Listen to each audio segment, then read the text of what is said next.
Hindi ko to kayang suotin, Stella. It's too revealing. Wika ni Lorena. You look great. Hindi na ako makapaghintay na makita ka ni Cyrus. Siguro, pwede naman ako magsuot ng iba. Why fit in if you can stand out, Lorena? Sigurado akong kahit si CJ magugustuhan kang makita na suot to. Wika pa ni Stella.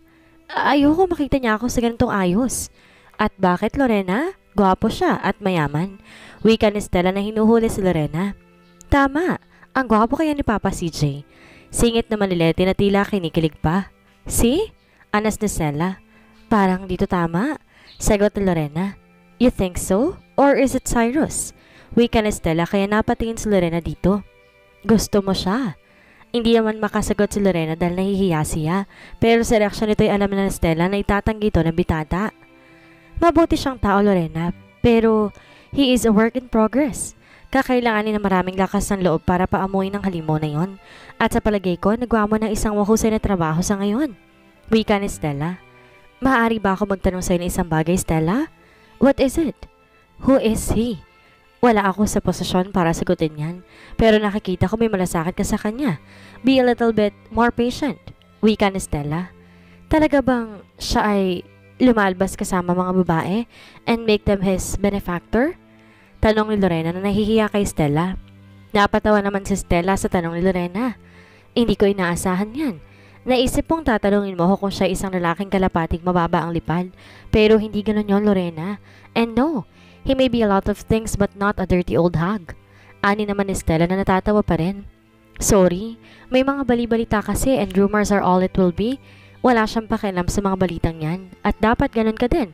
So come on, let's go out on that party and show them what we got. Wika ni Stella na natatawa pa rin. Wala talaga akong alam dyan. Tingnan mo, I'm not even close. Look at me, Lorena. You're one fine, beautiful woman. You look perfect. Wika ni Stella, nanganita na si Lorena. Okay, let's go. Sagot ni Lorena.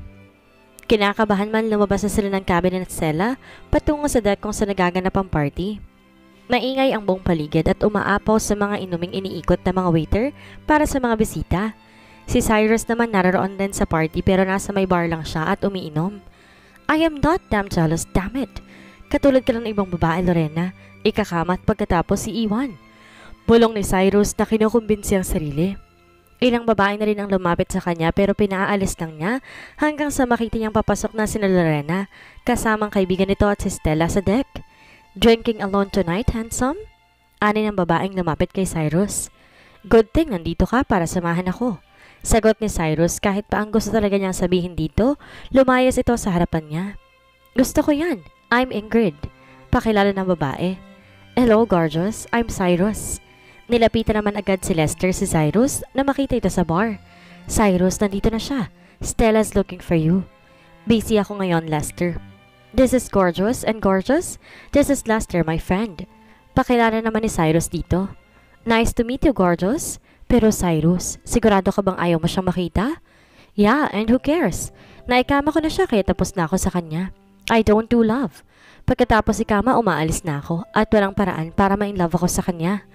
Hindi na muli pang sumagot si Lester. Napailing na lamang siya sa kaibigan bago ito iniwan.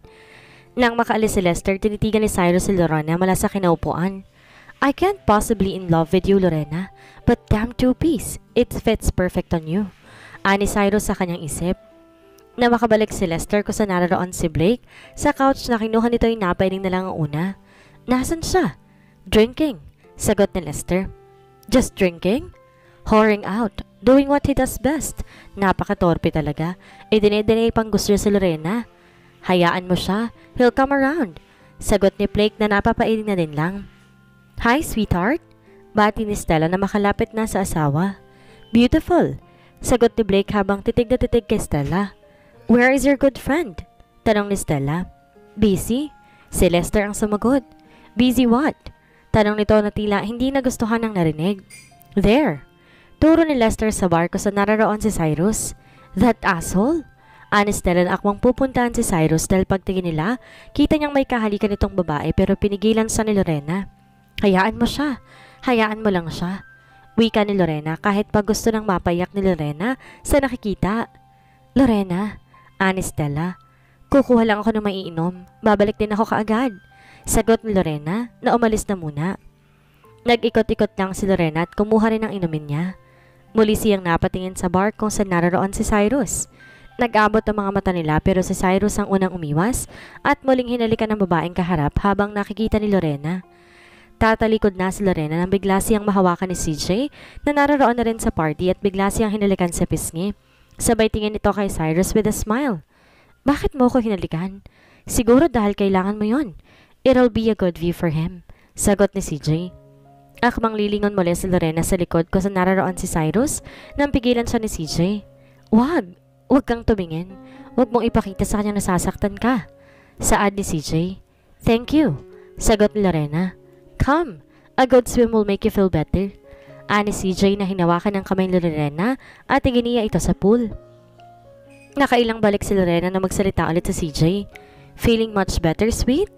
Yeah, thank you. You're welcome. Nauuhaw ka ba? Tanong ni CJ. Konti. Wait here. Kukuha lang ko na maiinom. Wika ni CJ nang umiti pa kay Lorena. Habang kumukuha ng inumin sa CJ ay naglangoy muling si Lorena. Pabalik na siya sa may gilid kung saan siya iniwan ni CJ na mag-cramps ang binti niya at nahirapan lumangoy na tila unti-unting lumulubog. Help! Help! Sigaw ni Lorena na lumulubog na dahil nga hindi niya maigalaw ang binti. Nakita agad ni Cyrus ang nangyayari at agad tumakbo sa pool para iligtas si Lorena, gayon din sa CJ na nabitawan at nabasag ang dalawang kupitang dala niya sa pagmamadali. Naunang nahawakan ni CJ si Lorena pero inago ito ni Cyrus at inilapag sa poolside ang dalaga. Agad na binigyan ni Cyrus ang first aid sa Lorena pati mouth-to-mouth resuscitation. Kabadong-kabado si Cyrus ng sandaling iyon at laking luwag ng dibdib niya na umubos si Lorena ng tangkang uulitin niya ang mouth-to-mouth resuscitation. Tanggalin mong marumi mong labi sa akin. Ani Lorena nang makita si Cyrus. Natigilan naman si Cyrus at di nakasagot sa tinura ni Lorena. CJ, can you please help me out? Ani naman ni Lorena. Of course. Sagot ni CJ na inalalayang tumayo sa Lorena. Isinuot pa ni CJ ang kanyang robe sa dalaga. Naiwang tagagal si Cyrus sa nangyari at di makapaniwalang mas pinili nitong magpatulong kay CJ. Hindi ka naman siguro mag-e-expect na magpapasalamat siya sa'yo pagkatapos sa magandang kissing show nyo, di ba? Sarkastikong sabi ni Stella kay Cyrus bago to tinalikuran at sinundan si Lorena. Good job on pissing off my wife, Cyrus. Ani naman ni Blake. You alright? Sigaw na ni Lester. Ano bang iniisip mo? Tanong ni Blake. Hindi ako in love sa kanya kaya wag mo akong simulan. Sagot ni Cyrus na inisang lagok ang laman ng kanyang baso. Who says you are? Balik tanong naman ni Blake.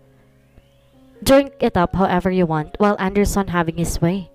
Wika ni Blake na sumandal sa couch at di na nagkomento pa. Damn shit! Ani naman ni Cyrus sa bato ng hawak na baso, sanhi para mabasag yon saka tumayo at umalis. Ngunit humarang sa harap niya si Ingrid, ang babaeng kahalikan niya kanina sa may bar. Saan ka pupunta, handsome? Maaga pa. Nalunoksong sabi ni Ingrid. Umalis ka sa daraanan ko bago ko pa makalimutang babae ka. Mapanganib na sagot ni Cyrus sa babae. Wala nang nagawa pang nahintakot ang babae kung hindi umalis sa harapan nito. Nakasalubong naman ni Cyrus si Stella na matalim ang tingin sa kanya. Nasaan siya? Diretsong tanong naman ni Cyrus dito. At bakit ko sasabihin sa'yo? Matapang na sagot ni Stella kay Cyrus na hindi mo lang natakot dito. Napabuntang hininga naman si Cyrus. She knows Stella at alam niya hindi nito nagustuhan ang ginawa niya. I'm sorry. Alam ko galit ka pero pwede mo bang sabihin kung nasaan siya? Nasa coffee shop siya, kasama sa CJ. Thank you. Cyrus, pwede mong itanggi sa lahat, wala akong pakialam. But to try to stop denying happiness from yourself, it's not healthy. Ani Stella, saka tinalikuran ng binata. Si Cyrus naman dumiretso sa coffee shop kung saan naroon si Lorena. Kita niyang kasama nito si CJ. Are you alright, sweet? Tanong ni CJ na nag-aalala kay Lorena. I'm fine. Here, uminom ka na muna ng kape. Makakabuti to sa'yo. I'm cold. Sorry. Drink it up. It will keep you warm, then I'll send you to your room. Sagot ni CJ na inakbayan na si Lorena. Get your damn hand off her. Malakas ang boses si Cyrus na umalingaw-ngaw sa coffee shop. Cyrus! Wika ni Lorena na nagulat pa. Hindi kanya gusto kaya get lost. Ani CJ. At gaano ka kasigurado dyan sa sinasabi mo? Tila nangahamong sagot ni Cyrus. What? Wika ni CJ pero inasang tawid lang ni Cyrus ang pagitan nila at inangkin nito ang labi ni Lorena. Hindi nagtagal sinasagot na rin ni Lorena ang halik ni Cyrus. Tila may sariling isip ang mga labi niya. Nang matapos ang pinagsaluhang halik, saka muling binalingan ni Cyrus sa CJ. Sa tingin ko, yun ang sagot sa tanong mo. Wika ni Cyrus kay CJ sabay hila sa kamay ni Lorena at walang kibong hinil nito ang talaga. Bitiwan mo ako, Cyrus. No, sasama ka sa akin. Bakit? Tapos ka na ba makipaglandian sa babaeng yun? Kaya nandito ka ngayon? Tanong ni Lorena pero hindi na siya sinasagot nito. Hindi naman kumikibo si Cyrus at patuloy lang sa paglalakad. Damn it, Cyrus, bitawan mo ko. Wika pa ni Lorena pero wala siya nakuhang sagot mula rito. I'm sorry. Ani Cyrus na siyang nagpatigil kay Lorena. Anong sabi mo? I'm sorry. Hindi ko dapat ginawa yun. Ano ba tayo, Cyrus? What do you mean? Ano ba tayo? Talong ni Cyrus. Kaibigan ba ako? Kalandian? A one-night stand? Tanong ni Lorena at hindi naman makasagot si Cyrus dahil kahit siya hindi mabigyan ng pangalan kung ano meron sila. Ganun ba kahirap para sagutin? You are special, Lorena. Yun ang siguradong alam ko. Special? Special na audience kung paano mo ginagawa ang iyong laro? No. Hell no. Mabilis na sagot ng binata. Then what, Cyrus?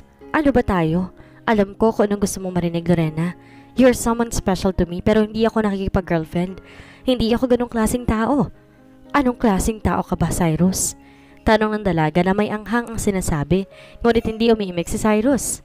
Aalis na sana si Lorena na magsalita ito. Hindi ako mabuting tao, Lorena. Bad enough para mawala sa akin ang lahat importanteng tao sa buhay ko. Worse enough na wala akong pamilya. Nasaktan ko ang mga taong mahal at pinapahalagahan ko, kaya hindi ako nagmamahal. Pero matino man o hindi, gusto kita. Hindi ko inaakalang magagawa ko. Wika ni Cyrus na nakatungo. And so do I. Sagot ni Lorena kaya't napangatan ng tingin si Cyrus. Lorena. Pero wala na siyang ibang nasabi dahil nilalikan na siya ng dalaga. Kung gusto mo kong halikan ulit, huwag kang maglalakas loob na humalik sa iba. Ani Lorena na inirapan pa si Cyrus. Hindi mo ginagawa yon. Ani Cyrus. Do what? Tanong naman ni Lorena na nakataas pa rin ang kilay. That thing with your eyes. Huwag mo nang gagawin yon or paparusahan kita. This? Ani Lorena na biglang sakuping muli ang mga labi ng dalaga. Ang halik na iyo'y nauwi sa cabin ni Cyrus na malapit lang. Muli nitong inangkin si Lorena sa pangalawang pagkakataon. Kinabukasan na magising si Lorena, wala sa tabi niya si Cyrus. Agad namang nagbihis ang dalaga at lumabas para pumunta sa kanyang silid at makapagbihis dahil nag-iwan naman ng note ang binata na lumabas ito para puntahan ng mga kaibigan. Si Cyrus naman naroon sa upper deck at nagkakape kasama si Lester at Blake. Eksaktong pagdaan naman ni CJ nakita niya mga ito. Good morning, CJ. Bati naman ni Blake. Morning. Ang aga niyo nagising. Yeah, habits. Wanna join us? Tanong pa ni Blake. I'm good. Nahanap ko si Lorena. Nakita niyo ba siya? Tulog pa yun. Sa kama ko. Sarkasikong sagot ni Cyrus. Ang lakas talaga ng tiwala mo sa sarili mo, don't you? Sagot ni CJ na nainis sa tinura ni Cyrus. Iniisip mo bang nagsisinungaling ako? Bakit di mo siya tanungin? Ani Cyrus sa tila baliwala lang. Sa tingin ko hindi ka nagsisinungaling but I think you are an ass. Shouldn't you be keeping that to yourself? Hindi siya trophy. Wika ni CJ. At ikaw, mabuting tao? Ganun ba? Balik naman ni Cyrus. No, hindi ako nagmamalinis. Nakikipagnaig din ako sa ibang babae tumaalis pero at least may decency ako na hindi pa alam sa buong mundo. Hindi gaya ng ginagawa mo. Sagot ni CJ. And that makes you a saint? Sarkasikong sagot naman ni Cyrus. No, that makes me a competition. One damn hell of a competition, Cyrus. Kung sa tingin mo titigil ako dahil lang nakuha mo siya, dream on. Maghintay ka lang. Sinusubukan kong kilalanin kung sinong pakay ko. Sa ralang madaling panahon malalaman kong lahat tungkol sa'yo. Sagot ni CJ na nagpainit ng tuluyan sa ulo ni Cyrus. Padabog na tumayo ito sa kinaupuan at kinuwalyuhan si CJ. Tinatakot mo ba ako? Asik naman ni Cyrus. Sina Blake at Lester naman napatayo din agad sa kinaupuan at naging alerto bigla si Nick na assistant ni CJ. Cyrus! Ani Blake na tila pinipigilan ng kaibigan. Natatakot ka ba? Mapanghamong pang sagot ni CJ. Damn no! Sagot ni Cyrus na hindi pa rin binibitawan ng damit ni CJ. Mali. Dapat matakot ka. Hindi ako fair makipaglaro at nakukuha ko kung anong gusto ko. At gusto ko si Lorena. At kaya kong sabihin sa kanya na gusto ko siya. Or maybe mahal ko na siya. Lahat ng yon hindi mo magawa. Wika ni CJ na may ngisi sa labi. Walang hiya ka. Wika ni Cyrus sabay unday na isang suntok sa mukha ni CJ. Cyrus! Sigaw naman ni Lorena na nakalapit na pala. Lorena, ano ginagawa mo? Hindi ba't maaga pa para makipagbasag ulo ka? Hindi na sumagot pa si Cyrus. Si CJ naman tawayo na at inayos ang sarili. Hahanapin sana kita, Lorena. Gusto ko sana siguradong okay ka matapos sa nangyari kagabi. Ayos lang ako, CJ, at salamat. Good. Aalis na ako. I'll see you around. Ani CJ. Tumungo na lang sina break pero tinitigan si Cyrus. Sa tingin ko'y dapat mong matutunan kung paano isarang yung bibig tulad ng kung paano mo sinarang iyong kamao. Wika pa ni CJ bago tuloy ang umalis. Nang makarating sa CJ sa kanyang opisina, agad sumunod sa kanya si Nick na may daladalang ilang papeles. May nahanap ka ba? Sir, wika ni Nick sabay abot ng dalang papeles. Ano ang lahat ng mga blankong papel na ito na nagsasabing confidential, Nick? It's like he doesn't exist, sir. Ang nakuha ng investigator namin palagi siya nagpapaparty. That's it. Not even a name? Sagot ni Nick na nakayuko. Bullshit! Humanap ka pa ng taong makakalam ng lahat tungkol sa asshole na yon. Nakatira siya sa isang penthouse, Sir CJ. Pero dead end yun. Ang lugar nasa ilalim ng pangalan ni Blake Alarcon. Damn that asshole. Leave! Naiwang nakatayo lang si Nick. May sasabihin ka pa ba, Nick? Sa tingin ko mas maganda ko ikaw na mismong magsuri nito, sir. Sagot ni Nick na inabot pang natitirang papel na hawak niya. Nang basahin to ni CJ, mabilis na napakunot ang noon niya at humigpit ang pagkakahawak sa papel na hawak niya. Hindi ito pwedeng mangyari. Bakit? Paano ito nangyari? Wika ni CJ na hindi makapaniwala sa nababasa. Sir, ani Nick, alamin ang lahat ng tungkol sa kanya. Wala akong pakialam kung paano. Alamin mo na lang. Magbayad kahit magkano. Gusto ko na ng impormasyon, Nick. Mariing sabi naman ni CJ. Yes, sir. Out. Now. Nang makalabas si Nick, muling tinitigan ni CJ ang papel. God damn it! Bakit kailangan ikaw pa? Maghapong hindi lumabas si CJ sa opisina, mula nang mabasa ang dala ni Nick. Gabi nang lumabas ito ng opisina dahil hindi siya pupunta sa event na gabing iyon. May gaganaping fashion show at isa siya sa mga judges. Nang dumating siya sa bulwagan, napansin niya agad si Lorena. Good evening, everyone. Ani CJ na formal ang tinig. Good evening, CJ. Sagot ni Stella at ang iba naman ay tumangulang.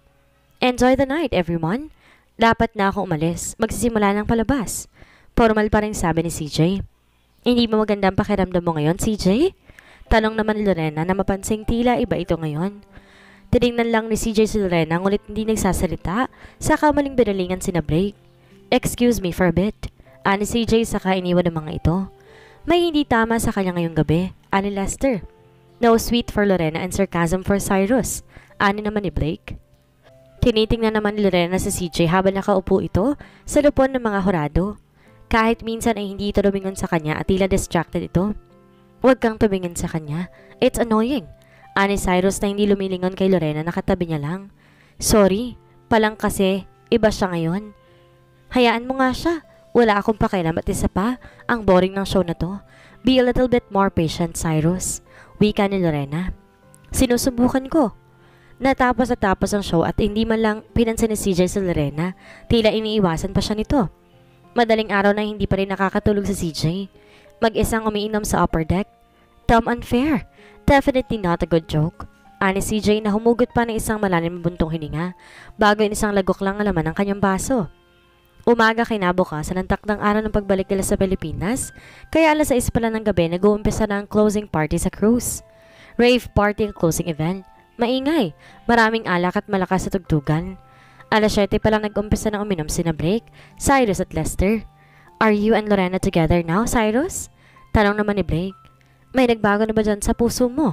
Tanong naman ni Lester. Walang nagbago. Sagot ni Cyrus. Mahal mo ba siya? Tanong pa ni Blake. Hindi ako nagmamahal. Come on, man. I've never seen you like that. I think you are. Ano naman ni Blake? Hindi ako capable na magmahal. Nakikipagniig ako at once na nakuha ko ng gusto ko sa kama, tapos na sa akin ang lahat. Sagot ni Cyrus na hindi naman tinitingnan ng mga kaibigan. Bago pa man nakapagsalita ang kahit sino sa tatlo, isang malakas na suntukan tumama kay Cyrus. Napatayo naman sina Blake at Lester habang si Cyrus napasalampak sa sahig. Hindi matiis si CJ ang mga narinig kaya umigkas na lamang bigla ang kamay niya para suntukin si Cyrus. Wala talagang lumalabas na maganda sa bibig mo. Gago ka. Bulyaw naman ni CJ matapos suntukin si Cyrus na galit na nakatingin dito at narinig pala ang usapan ng tatlo. Ano bang nangyayari sa'yo? Galit namang sagot ni Cyrus na gaganti sana ngunit naawat din na Blake. Ilalagay mo ito sa kokote mo. It's either mahalin mo siya o iwan mo siya. Gumawa ng anumang iba pang pagpipilian at makakatikim ka na talaga sa akin. Wika ni CJ na umalis na roon. Damn that asshole! Ayon naman ni Cyrus na galit na bumalik sa kanyang upuan. Narinig mo siya. Mag-isip ka, Cyrus. Dahil sa tingin ko hindi yun ang huling suntok na makukuha mo sa kanya. Wika ni Blake. Nang dumating naman ang mga babae, nagulat pa mga ito na tila may sugat si Cyrus sa bandang labi. Ano nangyari? Nag-aalalang tanong naman ni Lorena sabay haplos sa pisngi ni Cyrus. Wala to. Sagot ni Cyrus. Sinong gumawa niyan? Tanong naman ni Stella. Anderson. Ani Blake. At bakit naman niya yung ginawa? Tanong ni Lorena. Because he is an ass, sagot ni Cyrus. At ikaw hindi? Sa'yo pa talaga nang galing. I'm surprised. Ani rin ang nakatingin kay Cyrus. Hindi ako nagsimula, okay? Depensa ni Cyrus. Kung yan ang sabi mo, ani rin nang umiti na kay Cyrus. Nagpaalam sandali si Lorena na magbabanyo, kaya sandaling umalis ito sa table nila. Paglabas niya, laking gulat niya na makitang naghihintay doon sa labas si CJ. CJ, wika ni Lorena. Pwede ba kita makausap kahit saglit lang? Alright, sagot ni Lorena. Come with me. Sumunod naman si Lorena dahil pakiramdam niya kaya niyang pagkatiwalaan nito. Nakarating sila sa tahimik na parte ng cruise ship. Ano ba yon, CJ? Iwan mo siya. Lumayo ka sa kanya. Wika ni CJ na seryoso nakatingin kay Lorena. Ano bang sinasabi mo? Si Cyrus, hindi siya makakabuti para sa'yo. He is an ass. Hindi naman nakagandang sagot si Lorena sa tinura ni CJ. Lorena, isa siyang lalaking mahilig makipaglaro at hindi mo deserve na mapaglaruan. Sa totoo lang, alam ko kung anong klase siyang lalaki. Sagot ni Lorena na nakatungo. Then, tanong ni CJ. Gusto ko siya. Sagot ni Lorena na hindi makatingin kay CJ. Mahal mo siya, don't you? I think so. Damn it! Pinaglalaroan ka lang niya, sweet. Maybe he has charged. Ano naman ni Lorena? He is still the same player that he is, Lorena. Can't you see that? Ani CJ. Gusto ko ipagsapalaran to. Risk that maybe mahalin din niya ako. Ang tigas ng ulo, don't you? Ani CJ na matiim na nakatingin kay Lorena. I think so. Sagot ni Lorena na bahagyang umiti kay CJ. Mapaklang napatawa ni CJ sa sinabi ni Lorena. Ipaalam mo sa akin kung kailangan ko ng tulong.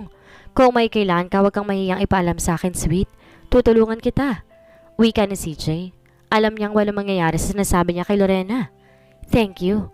Si CJ naman ay unti-unting lumapit sa dalaga hanggang sa maglapit na ang mga mukha nila. Lorena is nervous dahil baka halikan siya nito. Ngunit agad ngumiti si CJ at nililikan si Lorena sa kanyang noo. I'll go ahead. See you around. Ani naman ni CJ. Kalagitnaan ng party ng bahagyang tumigil ang malakas sa tugtugan. Pumunta sa stage ang President and CEO ng Shipping Lines. Sana lahat nasiyahan sa gabi. Isang kasiyahan na makasama kayong lahat sa unang pagtakbo ng MV Anderson Heart. Ginawa niyo itong isang malaking tagumpay. Ngayon, habang tinatapos natin ang cruise na ito, nais kong ipahayag kung sino magiging mukha ni Anderson Cruise and Shipping Lines. Bigyan natin ng mainit na palakpakan si Miss Lorena Padilla. Wika ni CJ kaya nagkaroon ng masigabong palakpakan. Kaya higpit naman ang pagkakahawak ni Cyrus sa kamay ni Lorena na tila sinasabi ditong wag itong tumayo at pumunta sa entablado habang kay sama ng tingin. Kay CJ na nasa entablado pa rin. Mabilis lang to, babalik din ako kaagad. Wika ni Lorena kay Cyrus. Na makakayat si Lorena sa stage, agad siyang binigyan ng bulaklak ni CJ at humalik sa pisngi nito. Congratulations, sweet! Ani naman ni CJ. I didn't see that coming. I am a nobody. Wika ni Lorena. Trust me, you're not, and you deserve this. Sabay noon ang walang tigil na kislapan ng mga kamera para kuhunan sila magkasama. Marami pang bumati kay Lorena hanggang sa makabalik siya sa table nila. Congratulations, Lorena. You are the new face of Anderson Cruise and Shipping Lines. Masiyang bati naman ni Stella sa dalaga. Thank you. Nakangiti namang sagot ni Lorena. It's no big deal. Wika ni Cyrus na halatang wala na sa mood. Hindi naman sumagot si Lorena pero binigyan niya ng isang halik sa pisngi si Cyrus saka ngumiti. Thank you. Wika ni Lorena kay Cyrus pero namulan na ito at tumismid lang. Hanggang sa matapos ang party, maraming bumabati kay Lorena kahit mga hindi niya kilala. Si CJ naman kasama si Nick at nakamasid lang mula sa malayo. Sigurado ka ba dito, sir? Tanong ni Nick. It's not her fault, Nick. By doing this, sa kalaunan hindi maiwasan ang kanilang pagkikita. Ani naman ni Nick. Then let it be. Wika ni CJ na seryoso nakatingin lang kay Lorena mula sa malayo. Hindi ka ba galit sa kanya? Tanong pa ni Nick. Gusto ko pero hindi ko kaya. Sir, ani naman ni Nick. Just let it be, Nick. Let's just let it be. Umaga na nang dumaang ang barko sa Pampang. Isa-isa nagbababaan ng mga bisita. Nagkababa ang pantalan sila Lorena nang humabol si Nick ang assistant ni CJ. Miss Lorena, yes? Nagpadala ng orders si Sir Anderson na ihahatid kayo ni Miss Letty nang ligtas sa inyong mga tahanan. Kaya ko nang gawin yon. Salamat. Singit ni Cyrus na pinagbuksan ng pinto si Lorena. Sorry but please, thanks CJ for me. Wika ni Lorena na sumakay na sa kotse ni Cyrus. Agad ding pumasok si Cyrus sa loob pero hinanapan pa ni Lorena ang kaibigan niya kaya muli ito nagbukas ng bintana. Letty, let's go. Mauna ka na, kay Lester na ako sasabay. On the way naman parang hindi naman out of the way si Cyrus. Ani naman ni Letty. Okay, sige, mag-iingat ka. Kita tayo bukas. Bye Stella, Blake at Lester. Pagpasensya mo ng kaibigan ko ha, makulit lang talaga yan. Ani naman ni Lorena. I'll see you soon Lorena. Wika ni Stella, habang si Blake naman ay tumangulang pati si Lester. Si CJ naman nasa itas pa ng barko, pero nakatingin kay Lorena na tila kay lalim ang iniisip. Habang umaandar na sa sasakyan ni Cyrus, hindi nito mapigilang magkomento. Finally, ani naman ni Cyrus. What? Tanong ni Lorena. Finally, wala ka na sa paningin ng CJ na yon. Napangiti naman si Lorena sa narinig. Sabay kintal ng isang halik dito sa pisngi. Napatingin naman si Cyrus sa dalaga at may sumilay ng mumunting ngiti sa mga labi nito. Ngumiti ka. Hindi makapaniwalang sabi ni Lorena kay Cyrus. Hanggang kailan kaya itatago ni Cyrus ang tunay niyang nararamdaman para kay Lorena? Ano kaya ang nalaman ni CJ tungkol kay Cyrus? Ano ang kanyang pinaplano? Yan ang ating aalamin sa susunod nating kabanata.